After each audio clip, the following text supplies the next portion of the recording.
कणकवली शहरात सकाळी 11:15 वाजण्याच्या सुमारास सोसाट्याच्या वाऱ्यासह आलेल्या पावसामुळे एका बिल्डिंगवरील लोखंडी छप्पर थेट रस्त्यावर येऊन पडलं। शहरातील श्रीधर नाईक चौकात असलेल्या बिल्डिंगवरील हे छप्पर वर्दळीच्या रस्त्यावर पडलं। मात्र सुदैवाने त्यावेळी रस्त्यावर पादचारी अथवा वाहन नसल्यानं मोठी हानी टळली।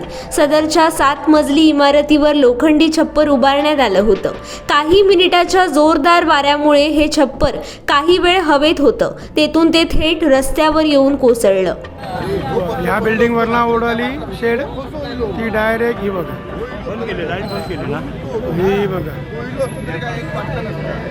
उपजिल्हा रुग्णालयासमोर ही जी शेड आहे ही ह्या बिल्डिंग वरना अशी उडान दिलेली शेड आहे। तेथील उपस्थित नागरिकांनी ही घटना पाहताच रस्त्यावरून येणाऱ्या जाणाऱ्यांना थांबवलं होतं। या दुर्घटनेवेळी वाहने अथवा पादचारी रस्त्यावर असते तर मोठी दुर्घटना घडली असती।